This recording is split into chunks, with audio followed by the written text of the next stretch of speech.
इस वीडियो में हम एग्जाम्पल 1 को देखेंगे और ये हम सॉल्व कर रहे हैं quadrilateral chapter number 8 from class 9th NCERT mathematics. Example 1 में हमें बताना है show that each angle of a rectangle is a right angle. Rectangle ले लेता हूँ मैं, इसको हम नाम दे देते हैं। अब इसमें हमें करना क्या है, इसमें करना ये है कि हर एक एंगल को हमें राइट एंगल प्रूफ करना है। ठीक है, तो हम यहाँ पे कह सकते हैं to prove each angle of rectangle is 90 degree which is right angle. हमें गिवन क्या दिया हुआ है ये भी देखना है। ठीक है, तो गिवन है रेक्टेंगल। ठीक है, ये गिवन है हमारे पास, तो हमें अब प्रूफ की तरफ बढ़ना है। तो कैसे बढ़ेंगे, हमने बहुत सारी थ्योरम्स देखी। ठीक है, इंट्रोडक्शन पार्ट आप देख सकते हो। ठीक है, पहली वीडियो में। तो प्रूफ करने के लिए हमें उन्हीं प्रॉपर्टीज और थ्योरम का इस्तेमाल करना है।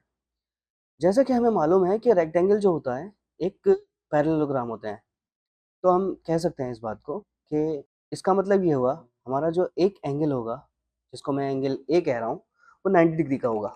ठीक है, तो रेक्टेंगल एक ऐसा पैरेललोग्राम है जिसमें एक एंगल 90 डिग्री का होता है।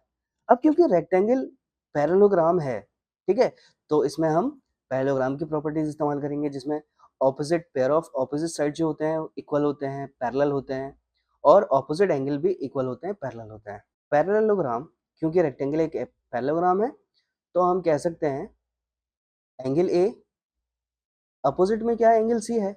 इसी तरीके से एंगल बी इसके अपोजिट में एंगल डी है, ये इक्वल होंगे क्योंकि ये तो पैरेललोग्राम है। ठीक है, ये इसकी प्रॉपर्टी है। लाइन जब पैरेलल होती है और उसको कोई दूसरी लाइन या तीसरी लाइन इंटरसेक्ट कर जाए दो अलग अलग पॉइंट पर, जैसा कि हमें दिख रहा है कि यहाँ पर आपको क्या दिख रहा है, दो पॉइंट हैं जहाँ पे ये थर्ड लाइन इसको इंटरसेक्ट कर रही है, तो यहाँ पे तीन तरह के एंगल बनेंगे। मीन्स करस्पॉन्डिंग एंगल देखने को मिलेगा, जिसमें ये वाला एंगल इसके एंगल के बराबर होता है।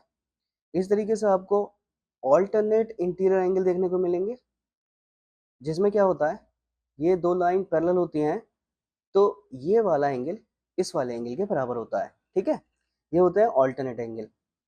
और तीसरा अगर हम बात करें, ठीक है, दो लाइन पैरेलल हैं और ये ट्रांसवर्सल है, तो ये जो एंगल होंगी दोनों on the same side of transversal, means angle 1 angle 2, तो इन दोनों का जो सम होगा ना वो 180 के बराबर होगा। यह बात आपको याद रखनी है।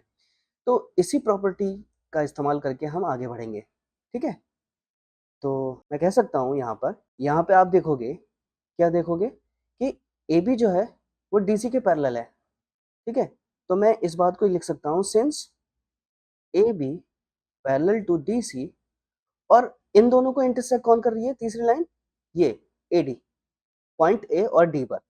तो मैं कह सकता हूँ कि ए डी, तो मैं ये भी कह सकता हूँ कि on the same side of transversal आप देखोगे, ये जो हमारी साइड है ना एडी, ये जो साइड है हमारी एडी, इसी पर हमारे दो एंगल आ रहे हैं, एंगल ए एंगल डी, और इनका सम क्या हो जाएगा, 180 हो जाएगा। जैसा कि मैंने यहाँ पे बताया था कि angle on the same side of transversal का सम क्या होता है, 180 होता है।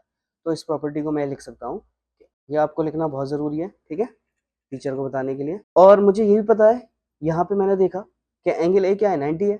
अगर मैं यहाँ पे इसको रिप्लेस कर दूँ 90 से, तो मुझे एंगल डी और ये 180 के साथ ये 90 जब ट्रांसपोज होगा तो ये 90 माइनस में जाएगा, और इस तरह से हमारे पास एंगल डी आ जाएगा 90 डिग्री। ठीक है, सो हम कह सकते हैं, हमने कहा कि एंगल ए एंगल सी के बराबर है क्योंकि पैरेललोग्राम में ऑपोजिट एंगल बराबर होता है, एंगल बी एंगल डी के बराबर है, तो angle A equal to angle सी।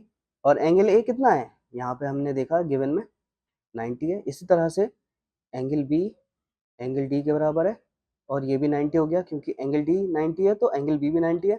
आप देख सकते हो कि angle A angle B angle C angle D, ये सारे के सारे एंगल क्या हैं, इक्वल हो गए, 90 डिग्री के बराबर हो गए। हेयर हम लिख सकते हैं angle A equal to angle B equal to angle C equal to angle D, और ये सब 90 डिग्री के बराबर हो चुके हैं। तो मैं इस बात को कह सकता हूँ, क्या क्या कह सकता हूँ, देयरफॉर राइट एंगल, और राइट एंगल ही तो हमारा 90 डिग्री होता है, हेंस प्रूव्ड। ठीक है, तो इस बात को आप दोबारा देखो, ठीक है। हमने क्या देखा, एक बार देख लेते हैं रिवीजन में। हमने देखा कि ABCD एक रेक्टेंगल है, गिवन हमें दिया हुआ है, और हमें पता है कि रेक्टेंगल क्या होता है, पैरेललोग्राम होता है जिसमें एक एंगल 90 डिग्री का होता है। तो एंगल ए जो है 90 डिग्री हो गया। हमने प्रॉपर्टीज़ का इस्तेमाल किया और पैरेलल लाइन थ्योरम लगाई, जिसमें ए बी अगर DC के पैरेलल है तो AD जो है, क्योंकि ए और डी पॉइंट पर इंटरसेक्ट कर रहा था तो वो ट्रांसवर्सल हो गया। देन इन दोनों का sum angle on the same side of transversal क्या होता है, 180 होता है। हमने एन इक्वेशन को सॉल्व किया और हमने देखा कि एंगल डी 90 डिग्री आ चुका है। देन फाइनली हमने प्रूव कर दिया कि जो हर एक एंगल होता है, ईच एंगल जो होता है 90 डिग्री होता है रेक्टेंगल के अंदर। सो बने रहिए मेरे साथ, इसी तरह से हम वीडियो लाते रहेंगे और सॉल्यूशन आप देखते रहिए। कोई दिक्कत हो, कोई परेशानी हो, कोई दुविधा हो तो let me know in the comment. And कोई भी और किसी भी चैप्टर का सवाल हो तो let me know in the comment also. Thanks for watching my videos.